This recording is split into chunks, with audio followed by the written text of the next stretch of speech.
बिस्मिल्लाहिर्रहमानिर्रहीम। अस्सलाम वालेकुम नादरीन, आप यूट्यूब चैनल देख रहे हैं। मैं इमरान खान हूँ। रोला पड़ा हुआ है पाकिस्तान में नोटिफिकेशन का कि आसिम मुनीर का नोटिफिकेशन नहीं हुआ अभी तक, तो जनाब अब इस वक्त कोई आर्मी चीफ नहीं है। इसके ऊपर हम रात को भी बात कर रहे थे। शहजाद अकबर साहब थे, मैं था, साबिर शाकिर साहब थे, कुछ और भी हमने लोगों से बातचीत की है जो लॉ को जानते हैं। वो लोग भी ये कह रहे हैं कि जी कानूनी तौर पर तो ऐसे ही है, आईनी तौर पर तो ऐसे ही, ये ज्यादती कर रहे हैं जनाब। इस वक्त नोटिफिकेशन हो जाना चाहिए था, या नोटिफिकेशन नहीं है लिहाजा कोई आर्मी चीफ नहीं है। 5 साल के लिए अब आर्मी चीफ आया करेगा और नए 5 साल का ऐलान किया गया था मौजूदा आर्मी चीफ के लिए। बड़ी सेलिब्रेशन भी हुई, बड़ा रोला शुला डला। तो क्योंकि नए 5 साल मिल रहे हैं तो नया नोटिफिकेशन भी आएगा। ये एक एक्सटेंशन का केस है, ये कंटिन्यूशन का केस नहीं है। ये पहले जो कहते हैं ना कंटिन्यूशन है कि 3 साल गुजार लिए, क्योंकि अब कानून 5 साल कहता है तो 2 मजीद गुजारने के बाद 5 मुकम्मल होंगे, लिहाजा नया नोटिफिकेशन नहीं चाहिए। नहीं, ये मामला नहीं। ये नए 5 साल का मामला है, 2025 से 2030 तक। तो जब नए 5 साल आएंगे तो नया नोटिफिकेशन भी आएगा। इससे पहले वाला जो नोटिफिकेशन है वो 3 साल के लिए हुआ कि आर्मी चीफ 3 साल तक इस मुल्क का आर्मी चीफ रहेगा। अब उसे एक नया नोटिफिकेशन चाहिए क्योंकि एक एक्सटेंशन अपने ओहदे के अंदर आर्मी चीफ ले रहा है। तो 5 साल के लिए नया नोटिफिकेशन वो अभी तक नहीं आया। तो क्या इससे कोई प्रॉब्लम होगा आसिम मुनीर को? नहीं होगा, बिल्कुल नहीं होगा। प्रॉब्लम क्यों नहीं होगा? देखिए, आप ये मामला जाकर उठाएंगे कहां पे? जब जनरल बाजवा के नोटिफिकेशन में कीड़े निकले थे और प्रॉब्लम आ गया था कि जनाब ये जनरल बाजवा का नोटिफिकेशन ठीक नहीं है, मामला अदालत में चला गया था, तो उस वक्त अदालत का वजूद पाकिस्तान में था। तो जब पाकिस्तान में अदालत का वजूद था तो फिर मामला अदालत के अंदर चला गया। अब तो पाकिस्तान में अदालत का वजूद ही नहीं है। अदालत के अंदर जो मुअज़्ज़िज़ जज साहिबान बैठे हुए हैं वो मुकम्मल तौर पे पाकिस्तान की मिलिट्री एस्टेब्लिशमेंट के कंट्रोल में है। और अगर मैं सारी अदालतों की बात ना भी करूं तो सिर्फ आईनी अदालत को आप देखें तो जो राय वहां पे वकला की है, तो जो राय वहां पे आम सहाफ़ियों की है, जो आज़ाद सहाफ़ी हैं, उन सबका कहना है कि जो आईनी अदालत है मुकम्मल तौर पर एस्टेब्लिशमेंट के कंट्रोल में है। लिहाजा आसिम मुनीर साहब के लिए कोई मसला तो होना नहीं चाहिए। अब चाहे नोटिफिकेशन हुआ या नहीं हुआ, स्टेटस तो वो इंजॉय कर रहे हैं आर्मी चीफ का। और जो सबसे इंपॉर्टेंट क्वेश्चन है वो ये है कि नोटिफिकेशन नहीं हुआ तो क्या कोई नया आर्मी चीफ आ जाएगा? अब तक तो दिखाई नहीं दे रहा। यानी ये तो सिर्फ मामला दबाव डालने का है ना कि जनाब नोटिफिकेशन कर देते हैं, हमारी ख्वाहिशात पूरी कर दी जाएं। तो नवाज शरीफ साहब ने एक ख्वाहिश हाल ही में की भी है। जब 26 तारीख को उन्हें धूप लगवाई गई मियाँ साहब को, बड़े ज़ूमानी अंदाज में उन्होंने बात की थी कि जनाब इमरान खान नहीं, इमरान खान को लाने वालों को भी सबको जो है सजा देनी पड़ेगी। अब नवाज शरीफ साहब चाहते हैं निशान इबरत बनाना। कौन लोग हैं? यानी ये इल्ज़ाम किस पे लगाते रहे? माजी में ये इल्ज़ाम जनरल फैज़ पे और जनरल बाजवा पे लगता रहा है, दीगर कुछ और जर्नैल हैं उन पे भी लगता रहा है, कुछ जजों के ऊपर भी ये इल्ज़ाम लगता रहा है। लेकिन मामला ये है कि वो जो जजेस हैं वो तो ना 3 में ना 13 में, ना उनके पास कोई इख्तियारात है। अब वो मामला कहां जाएगा मैं आपको बताता हूं। लेकिन नवाज शरीफ साहब की डिमांड एक्चुअली क्या है, जो मेन डिमांड है, जहां आके वो फंस गए हैं। नवाज शरीफ साहब की जो मेन एक्चुअल डिमांड है वो ये है कि इमरान खान साहब से हमें छुटकारा दिलाया जाए। अब मैं ज्यादा सख्त अल्फाज बोलना नहीं चाहता, पाकिस्तान में प्रॉब्लम हो जाएगी और बहुत सारे सुनने वालों को भी प्रॉब्लम हो जाएगी कि जनाब ये क्या आप बात कर रहे हैं। तो नवाज शरीफ साहब ऐसे ही हैं। नवाज शरीफ साहब की अगर आपने 26 नवंबर की गुफ्तगू सुनी हो तो आपको आइडिया हो जाना चाहिए कि जमहूरियत से, इंसानियत से, इखलाकियात से, इकदार से मियां नवाज शरीफ साहब का या उनकी सियासत का कोई ताल्लुक नहीं है। मियां नवाज शरीफ साहब इस वक्त एक बिफरे हुए बैल बने हुए हैं और उन्हें सिर्फ वो करना है जो उनके और उनकी फैमिली के मफाद में। उसके बाहर ना उन्हें कुछ सूझता है, ना उन्हें कुछ दिखता है, ना कुछ समझ आता है। तो नवाज शरीफ साहब की डिमांड यह है कि इमरान खान साहब से पक्का पक्का छुटकारा दिया जाए, क्योंकि जब तक इमरान खान साहब मौजूद हैं और जब तक इमरान खान साहब की सियासत मौजूद है तब तक मियां नवाज शरीफ साहब का जो मजबूत हब लाहौर या पंजाब है वो भी वो कंट्रोल नहीं कर पा रहे। सारा कुछ करके इन्होंने देख लिया, सारी एक्सरसाइजेज कर ली, इमरान खान की मकबूलियत का ये मुकाबला नहीं कर पा रहे। अब नवाज शरीफ को चाहिए इमरान खान से छुटकारा, और ये मैं बड़े लंबे अरसे से आपको बता रहा हूं। तो क्या एस्टेब्लिशमेंट ये कर सकती है? जरा इस पे पहले थोड़ी सी बात कर लेते हैं। नवाज शरीफ साहब ना बहुत बुरी तरह फंसे हुए हैं, बहुत बुरी तरह फंसे हुए हैं। देखें, जिन पर नवाज शरीफ साहब ने इल्जाम लगाया ना कि ये इमरान खान को लाए, ये वही लोग हैं जो नवाज शरीफ साहब को बैरून मुल्क भगाने में और वापस इक्तदार लाने में भी मुलव्वस हैं। जिन जजों पर मियां साहब इल्जाम लगाते हैं वही जजेस नवाज शरीफ साहब को बैरून मुल्क भी भिजवाते हैं और फिर मियां नवाज शरीफ साहब को बाहर रखने के लिए सहूलतकारी भी करते रहते हैं। यानी 4 हफ्ते का कहकर भिजवाते हैं और मियां साहब वापस ही नहीं आते। टाइम गुजरता रहता है और 4 साल गुजर जाते हैं और वही जज साहिबान जिन पे नवाज शरीफ साहब को शिकवा है वो नवाज शरीफ साहब की सहूलतकारी करते रहते हैं। जिस बाजवा और फैज को नवाज शरीफ साहब बुरा कहते हैं, अब उन्होंने काफी हद तक शरीफ खानदान की मदद की है, पूरे खानदान की मदद की है। अब यानी आप अंदाजा करें ना कि जनरल फैज हमीद ने बाकायदा शरीफ खानदान के बंदों को इतलात दी कि जनाब आप पकड़े जाएंगे, आपके खिलाफ केस बन गया, ये हो रहा है, वो हो रहा है, टिकट पकड़े, आप निकले पाकिस्तान से। कई लोगों की जनरल फैज हमीद ने बहुत मदद की थी। ये अब ढकी चुकी बात नहीं है, बहुत सारे जर्नलिस्ट और बहुत सारे सोर्सेज ये बातें बता चुके हैं। और फैज हमीद के शरीफ खानदान के साथ भी ताल्लुकात थे, इमरान खान के साथ भी ताल्लुकात थे, ये हर जगह खेलते थे जैसे एक जर्नैल का तरीकाकार होता है। फिर जनरल बाजवा के ऊपर ये इल्जाम लगाते हैं, तो जनरल बाजवा के दौर में अगर नवाज शरीफ साहब इलेक्शन हारे तो नवाज शरीफ साहब को बाहर निकालने में भी उसी दौर में मदद मिली। फिर इमरान खान साहब को निकालकर रेजीम चेंज ऑपरेशन भी जनरल बाजवा के दौर में हुआ। तो अगर आप जनरल बाजवा को एक जुर्म में पकड़ेंगे तो दूसरा भी पता चलेगा। नवाज शरीफ साहब बड़ी बुरी तरह एक्सपोज हो जाएंगे, सारे हकायक सामने आ जाएंगे कि किस तरह आज नवाज शरीफ इक्तदार में है, कैसे नवाज शरीफ डील करके पाकिस्तान से बाहर गया, किस तरीके से नवाज शरीफ साहब इस वक्त इक्तदार के अंदर झूले ले रहे हैं और इंजॉय कर रहे हैं। तो मियां साहब फंस गए बहुत बुरी तरह। लेकिन ख्वाहिश उनकी यह कि कम से कम और कुछ नहीं देते तो इमरान खान से मुझे छुटकारा दिलवा दे। अब सादा अक्सरियत मिलने के बावजूद आपने कभी सोचा है कि नवाज शरीफ साहब वजीर आजम बनना क्यों नहीं चाहते? बनना वो चाहते हैं, बन नहीं सकते। और उसके पीछे जो बड़ा रीजन है, देखिए सादा अक्सरियत उन्हें मिल गई है। अब PMLN को चाहिए कि नवाज शरीफ को सर पे बिठाएं और उन्हें वजीर आजम पाकिस्तान बना दें ताकि वो अपना बदला ले सकें एस्टेब्लिशमेंट से। लेकिन वो ये करेंगे नहीं। एस्टेब्लिशमेंट ने तुर्क का पत्ता अपने हाथ में रखा हुआ है और वो तुर्क का पत्ता ये है नवाज शरीफ का कौमी असम्बली का वो हल्का जहां से नवाज शरीफ यास्मीन राशिद से इलेक्शन हारे हैं। वो जो जाली फॉर्म 47 दिया गया, इतना गंदे तरीके से और इतने घटिया और बेहुदा तरीके से फॉर्म 47 किसी भी MNA को नहीं दिया गया जिस तरह नवाज शरीफ को दिया गया। अब जब चाहे नवाज शरीफ साहब को वो पकड़ के चौक पे फारिग कर दें, नवाज शरीफ साहब को बीच चौराहे फारिग कर दें, जब चाहे कर दें, और यास्मीन राशिद साहब अपनी सीट ले जाएं, तो वजीर आजम पाकिस्तान बन के चौथी मरतबा मट्टी पलीत हो जाएगी मियां साहब की। तो इससे बेहतर है कि मियां साहब फिलहाल वजीर आजम ना बने या उन्हें कोई बहुत बड़ी गारंटी दी जाए। अब अगर मियां साहब आगे बढ़ते हैं तो लंदन में जो कुछ हुआ, जितनी साजिशें हुई, उन सबका पोल खुल जाएगा, जिनमें बहुत सारी चीजें मोहम्मद जुबैर बता चुके हैं, शाहिद खकान अब्बासी बता चुके हैं, फजलुर रहमान बता चुके हैं, बहुत सारे और लोग बता चुके हैं। एक और बात आप याद रखिएगा कि अगर इमरान खान को, नवाज शरीफ साहब की डिमांड ये है ना कि इमरान खान से हमें छुटकारा दिलाया जाए, अगर खुदा ना खास्ता इमरान खान को कुछ होता है तो पाकिस्तान की एस्टेब्लिशमेंट बेयारो मददगार हो जाएगी। वजह यह है कि वो इमरान खान का ड्रावा दे के ही तो सारे सियासतदानों को उन्होंने कंट्रोल किया हुआ है। यानी इमरान खान साहब को जेल में रख के इमरान खान साहब का ड्रावा देकर पाकिस्तान की मिलिट्री एस्टेब्लिशमेंट ने पाकिस्तान के बड़े बड़े सियासी खानदानों को कंट्रोल किया हुआ है, जिसमें शरीफ खानदान है, जरदारी खानदान है, मौलाना फजलुर रहमान का खानदान है। ये सारे जो कंट्रोल हुए ये इमरान खान के खौफ से हुए। और इमरान खान के लिए सबसे बड़ा प्रॉब्लम उनकी मकबूलियत बनती जा रही है। वो मकबूलियत इतनी ज्यादा है कि ये सारे लोग मैदान में इमरान खान का मुकाबला कर नहीं सकते। और फौज या मिलिट्री एस्टेब्लिशमेंट वो बड़े आराम से इसको बतौर हथियार इस्तेमाल करती है कि फिर इमरान खान बाहर आ जाएगा तो फिर आप जाने और इमरान खान जाने। सियासतदान भी फौज को डराते रहते हैं, मिलिट्री एस्टेब्लिशमेंट को, आसिम मुनीर को, कि अगर इमरान खान आ गया तो वो आपको छोड़ेगा नहीं, वो आपके खिलाफ कार्रवाई करेगा, वो आपको जेल में डालेगा। अब ये इस्तिस्ना जो है ये उसी खौफ की वजह से है ना, वरना कोई पागल तो नहीं है कोई बंदा लेके इस्तिस्ना फिरना शुरू हो जाए और अपनी बेइज्जती भी करवा ले। एक गैर इस्लामी गैर शरई काम है, वो नहीं करना चाहिए था आर्मी चीफ को, लेकिन ये खौफ इतना बड़ा है जो उन्हें डरा दिया गया कि अब उन्हें वो गैर आईनी काम करना पड़ा ना, गैर इस्लामी गैर शरई काम है, मौलवी कह रहे हैं, मैं तो नहीं कह रहा। तो वो काम उन्हें करना पड़ा इसलिए कि इमरान खान साहब का खौफ है। और ये खौफ किसने फैलाया? सियासतदानों ने उनके दिल में डाला। और एस्टेब्लिशमेंट को ये पता है कि ये सारे इमरान खान से डरते हैं, लिहाजा अगर इमरान खान को कुछ हो गया तो हमारे पास कोई ऐसा खौफ बाकी नहीं रहेगा, कोई हमारे पास ऐसा हथियार बाकी नहीं रहेगा जिससे इन सियासतदानों को डराया जा सके। अब मैं ये नहीं कह रहा कि इमरान खान को इस्तेमाल करेगी मिलिट्री एस्टेब्लिशमेंट।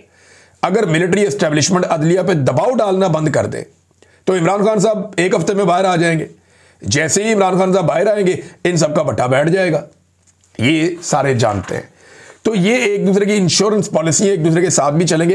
अब कुछ अस्करी ओहदे जो बड़े अहम हैं वो खाली पड़े हुए, खैंचातानी चल रही है। पहले एक तासुर होता था फौज के बारे में कि ये स्कूल के बच्चों की तरह बड़े ओबीडियंट और बड़े डिसिप्लिन्ड होते हैं, लेकिन अब ये तासुर जनरल बाजवा के दौर में और जनरल आसिम मुनीर के दौर में बहुत हद तक ज़ायल हुआ। जब लोगों को उठाया गया, उनको टॉर्चर किया गया और बार बार ये चीज़ें टाउट्स के ज़रिए से टीवी पे डिस्कस की गई कि फलाने को फलाना होता, फलाने को फलाना होता, उसको ये मिलना चाहिए, तो हमें ये समझ आई कि जनाब ओहदों के चक्कर में ये कुछ भी कर सकते हैं। ये एक तरह का इख्तियार है ना, इक़्तिदार है, ओहदा मिल जाना। तो मिलिट्री एस्टेब्लिशमेंट के अंदर या अस्करी क़यादत के अंदर भी एक खींचातानी चल रही है, कोई डिसिप्लिन वहाँ ऐसा नहीं होता। उसके बारे में कुछ खबरें जो है मार्केट में लॉन्च भी हो रही हैं। शहजाद अकबर साहब ने एक खबर दी है, वो इंपॉर्टेंट खबर है। वो ये कहते हैं रावलपिंडी में सब अच्छा नहीं है, 3 आम फौजी ओहदों के लिए 20 से ज़ायद जो है मुख्तलिफ 3 स्टार 4 स्टार मैदान में उतर चुके हैं और जनाब बड़ी अजीबोगरीब साजिशें चल रही हैं। और पिछले 72 घंटों में एक अहम जर्नैल के खासे बदनाम भाई को उठाया गया। उसने उठाने वालों के सामने काफ़ी कुछ उगला, लेकिन साथ ही साथ उसने ये भी बता दिया कि जो उठाने वाले हैं, जो उनका बॉस है, उसके बेटे के साथ भी वो मिलकर कार्रवाइयाँ डालता रहता है और साथ सबूत भी सामने रख दिए। और ये भी बता दिया कि बेटा तो बेनामी है, असल जो उसका इंटरेस्ट है वो तो उठाने वालों, मेन आदमी जो उनका बड़ा है वो उसका वालिद है, और अब उठाने वाले परेशान है कि कार्रवाई करें या फिर माफ़ी मांगे। तो इस किस्म की अंदरूने खाना साजिशें भी चल रही हैं बकौल शहजाद अकबर साहब के। ये नॉर्मल है, इसको रूटीन के तौर पे लेना चाहिए, इसलिए कि ये ओहदों के चक्कर में किसी भी लेवल तक जा सकते हैं। आपने आसिम मुनीर साहब को देखा नहीं, 2 आईनी तरमीम करवा ली उन्होंने अपनी एक्सटेंशन के लिए, अपने मामला सीधे करने के लिए, अपनी ताहयात इस्तिस्ना के लिए, ताहयात मुराद के लिए 2 उन्होंने अहम तरीन आईनी तरमीम करवा ली। आपको याद नहीं है जनरल ज़िया-उल-हक ने आइन में तरमीम करवा ली थी 8वीं, सारे इख्तियारात ले लिए थे। आपको याद नहीं है आइन का हुलिया बिगाड़ दिया था परवेज मुशर्रफ ने, LFO करवा लिया था, लीगल फ्रेमवर्क ऑर्डर। तो ये तरीकाकार होता है, यानी जिनको इनको इक़्तिदार पसंद है और ये इक़्तिदार की खातिर किसी भी लेवल तक जा सकते हैं। अब नाज़रीन, नौरीन खानम का जो भारतीय चैनल को इंटरव्यू है उसको लेकर बहुत ज़्यादा पाकिस्तान में उछल कूद हो रही है, मगर नवाज शरीफ साहब के अब कई इंटरव्यूज़ निकालकर पाकिस्तान तहरीक इंसाफ ने सामने रख दिए तो काफ़ी ठंड पड़ गई है। अब नौरीन खानम के और नवाज शरीफ के जो इंटरव्यूज़ इंडियन मीडिया को हैं, या इन दोनों का इंडियन मीडिया को लेकर या इंडियंस को लेकर फ़र्क क्या है, मैं चंद चीज़ें आपके सामने रखता हूँ और फिर आप देखिएगा कि किसके साथ क्या हुआ। यानी नौरीन खानम ने इंटरव्यू दिया तो उनके इंटरव्यू का महवर इमरान खान उनका भाई है। फिर उसके अंदर एक आर्टिफिशियल इंटेलिजेंस के साथ तब्दीली की गई, लेकिन जब तब्दीली की गई तो खान की जगह लफ्ज़ खान आ गया। खान, जो इंडियन है वो खान बोलते हैं, हम लोग खान बोलते हैं, तो वो भी वैसे ही पकड़ा गया, आर्टिफिशियल इंटेलिजेंस था वो, उन्होंने खुद भी बता दिया। तो इमरान खान महवर रहा नौरीन खानम का, जो इमरान खान की बहन है। लेकिन नवाज शरीफ साहब का महवर पाकिस्तान के इदारे और पाकिस्तान की पॉलिसीज़ वो उन्होंने डिस्कस की इंडियन मीडिया के साथ और बार बार की। फिर नौरीन खानम का इंटरव्यू एडिट किया गया, नवाज शरीफ का इंटरव्यू एडिट नहीं किया गया। नौरीन खानम जो है वो एक गैर सियासी खातून है, वो सिर्फ अपने भाई के लिए आवाज़ उठा रही, और नवाज शरीफ 3 मरतबा का वज़ीर आज़म है। वो बड़े सीरियस कॉन्सिक्वेंसेज हैं, जब वो बात करते हैं तो उसका फ़र्क कोई और पड़ता है। फिर सहाफ़ियों और दीगर कारोबारी शख्सियात से और सियासी शख्सियात से नवाज शरीफ साहब के ताल्लुकात हैं इंडिया में, नौरीन खानम के नहीं है। यानी कारोबारी शख्सियात, चाहे वो जनरल मित्तल हों, चाहे सियासी शख्सियात, नरेंद्र मोदी के साथ खुफिया मुलाकात हो या मुंह पे हाथ रख के बात करना हो ताकि लिपसिंग पढ़ी ना जा सके, और अपने घर में बुलाना हो, साड़ियाँ, आमों के तोहफे और बहुत सारी मल्टीपल चीज़ें जो हैं वो नरेंद्र मोदी के साथ यारी मियाँ साहब की। और जब जंग चल रही थी तो मियाँ साहब ने बिल्कुल चुप का रोज़ा रख लिया था। बाद में जब पाकिस्तान ने तैयारे गिरा दिए तो इन्होंने रोला डाल दिया कि नहीं नहीं जनाब, वो तो तैयारे गिराए, मियाँ साहब ने जंग को डिज़ाइन किया था। नौरीन खानम के ऐसे कोई ताल्लुकात नहीं है। तहाइफ का तबादला भी मियाँ साहब ही करते रहे, नौरीन खानम नहीं करती रही। तो इसके ऊपर जो लोग उछल कूद कर रहे थे उन्हें काफ़ी तसल्ली हुई है कि जनाब इससे कोई फ़र्क नहीं पड़ता। हाँ, ये ज़रूर है, मैं ये कहूँगा कि इंडियन चैनल को अवॉइड किया जा सकता था, लेकिन ये कोई ऐसा जुर्म नहीं है कि इसके ऊपर आप गद्दारी के और बगावत के और फितना के और आप ये सारे फतवे लगा दें।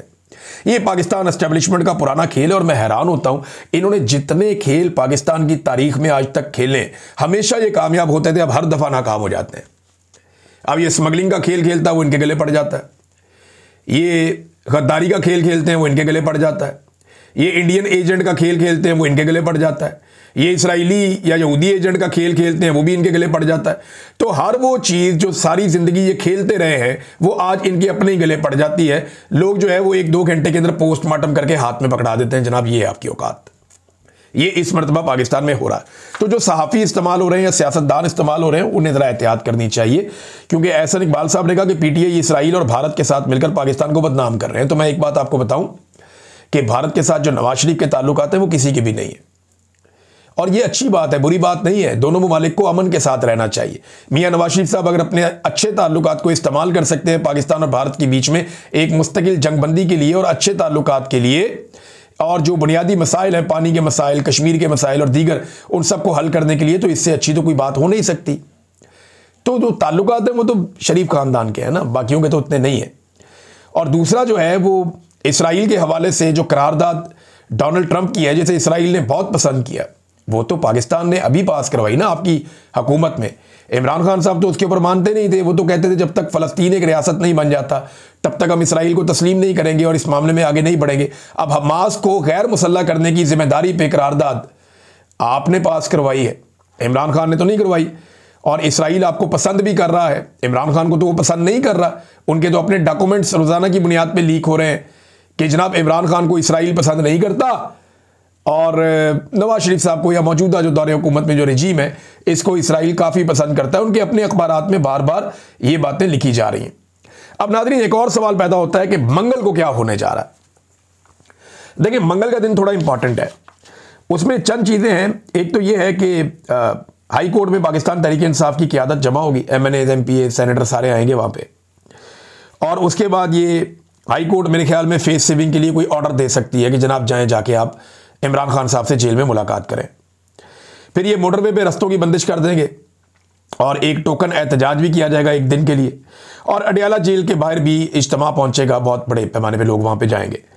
अब मुलाकात होती है या नहीं होती, इसका इन्हिसार एक मरतबा फिर नोटिफिकेशन के ऊपर है, क्योंकि अलीमा खानम ने कहा कि उन्हें बड़ा क्लियरली आज से 13-14 दिन पहले 2 हफ्ते पहले अलीमा खानम को बड़ा कैटेगोरिकली ये बता दिया गया था कि जब तक नोटिफिकेशन नहीं होता तब तक इमरान खान साहब की मुलाकात नहीं होगी और उनकी मुलाकात नहीं करवाई जाएगी। अब नोटिफिकेशन इमरान खान ने तो नहीं करना, नोटिफिकेशन तो करना है PMLN की हुकूमत ने। उसका इमरान खान से क्या ताल्लुक है, लेकिन ताल्लुक ये है कि वो किसी किस्म की गड़बड़ी नहीं चाहते, किसी किस्म की प्रॉब्लम नहीं चाहते कि साहब बहादुर का नोटिफिकेशन जो है वो बड़े आसानी से और आराम से हो जाए। तो ये अलीमा खानम ने बताया भी था कि नोटिफिकेशन हो जाता है तो फिर मंगल को इमरान खान साहब से मुलाकात उनकी फैमिली की हो जाएगी, और अगर नोटिफिकेशन नहीं होता तो फिर सूरत हाल किसी और तरह की हो जाएगी, फिर कोई और इनको मैनेजमेंट करनी पड़ेगी। नाज़रीन, यूरोपीय यूनियन की एक टीम पाकिस्तान में मौजूद है, आपको पता है GSP+ स्टेटस के हवाले से वो वहाँ काम कर रहे हैं और ऑब्जर्वेशंस ले रहे हैं, मुलाकातें भी उन्होंने की हैं। सोराब बरकत के हवाले से उन्होंने आवाज़ उठाई, जो दीगर सहाफ़ी पाकिस्तान में गिरफ्तार हुए हैं उनके हवाले से भी आज ही के दिन में हम एक प्रोग्राम करने जा रहे हैं शाफिल्ड में, यहाँ पे बरतानिया में। तो हमारी उम्मीद है कि वहाँ पर आप सब लोग आएंगे और आकर एहतजाज करेंगे, इन सहाफ़ियों के हक़ के अंदर आवाज़ उठाएंगे। तो नाज़रीन, सोराब बरकत के बारे में जो यूरोपीय यूनियन की टीम है उन्होंने पाकिस्तान से पूछा, तो मेरी इतला के मुताबिक इन्होंने कहा जी नहीं, वो तो एक एक्टिविस्ट है। ये इनका बड़ा आसान और पुराना फार्मूला है, यानी जब कोई सहाफ़ी इनको सूट करता है तो कहते हैं जी ये सहाफ़ी है, जब कोई सूट नहीं करता तो कहते हैं जी एक्टिविस्ट। कई सहाफ़ी जो माजी में इनको सूट करते थे, यानी हमें अच्छी तरह याद है कि शरीफ खानदान, ये जरदारी, ये लोग हमारे जनाब माथे चूमते थे, खुश होते थे कि जनाब आप लोगों ने मुशर्रफ के खिलाफ क्या कमाल कर दिया। फिर एक वक्त आया कि बहुत सारे सहाफ़ी इनको बुरे लगना शुरू हो गए। वजह यह है कि आज दोबारा हम बात कर रहे हैं आइन की सरबुलंदी की, आज दोबारा हम बात कर रहे हैं कि आप डिक्टेटर के साथ ना चलें। कल आप डिक्टेटर के खिलाफ थे, हम आपके साथ थे, आज आप डिक्टेटर के साथ हैं तो हम आपके खिलाफ क्यों ना हो। तो ये फैसला करते हैं अपने फ़ायदे और नुकसान को देखकर कि ये सहाफ़ी है या नहीं है। और अगर कोई आदमी जो है वो इनके मुखालिफ बात कर रहा है या इनको आईना दिखा रहा है तो ये कहेंगे ये एक्टिविस्ट है। ये अरशद शरीफ को भी यही कहते थे, मुझे भी यही कहते हैं, बाकियों को भी यही कहते हैं, सोराब बरकत को भी यही कह दिया, कोई नई बात नहीं है। लेकिन उन्होंने मीडिया से तस्दीक की और उनको पता चला कि ये तो जर्नलिस्ट है। तो ये मामला यार रुकेगा नहीं है, अभी और उठेगा। अभी आप देखिएगा इसके ऊपर मजीद जगहों पे भी हम आवाज़ उठाएंगे, और कश्मीर में बड़ी ज़ोरदार आवाज़ उठ रही है। तो पाकिस्तान की गवर्नमेंट के लिए बेहतर यह है कि वो सोराब बरकत को और बाकी सहाफ़ियों को आज़ाद करें और तौबा करें, ये हरकतें करना बंद करें, क्योंकि रियासती जबर सहाफ़ियों के ऊपर लगातार बढ़ता चला जा रहा है। नादरीन, बहुत सारा पैसा खर्चने के बावजूद, प्लॉट्स की लालच देने के बावजूद, बहुत सारी और लालचें देने के बावजूद कराची में बहुत बड़ा झटका लगा है हुकूमत को कि Sindh high court bar association का इलेक्शन ये हार गए। और ये 27वीं तरमीम के खिलाफ एक बड़ा रिएक्शन है वकला की जानिब से। तो कराची से जो अगर कोई तहरीक चलनी है तो उसके लिए ठंडी हवा चल पड़ी है। लाहौर बहुत इंपॉर्टेंट है इस सूरत हाल में, लाहौर, रावलपिंडी, इस्लामाबाद, ये चंद जगह बड़ी इंपॉर्टेंट है। अगर लाहौर में चल जाती है तहरीक और लाहौर के अंदर वकला इकट्ठे हो जाते हैं और मजबूती से खड़े हो जाते हैं 27वीं आईनी तरमीम के खिलाफ, तो इसका इंपैक्ट कैपिटल पे, इस्लामाबाद पे आएगा। रावलपिंडी, इस्लामाबाद में जब इसका इंपैक्ट आया तो फिर आप देखिएगा कि पेशावर और कोयटा और हर जगह से आपको आवाज़ें आएंगी और बहुत तेज़ी से वकला तहरीक खड़ी होना शुरू हो जाएगी। बहरहाल कराची में एक बड़ी कामयाबी मिली है हुकूमती इत्तेहाद के खिलाफ अपोजिशन को, और उन्होंने वहाँ पे क्लीन स्वीप कर दिया है। नादरीन, हरीपुर की धांधली जो है वो एक के बाद एक करके एक्सपोज हो रही है। तैमूर सलीम झगड़ा साहब ने सारे के सारे फॉर्म 45 सामने रख दिए।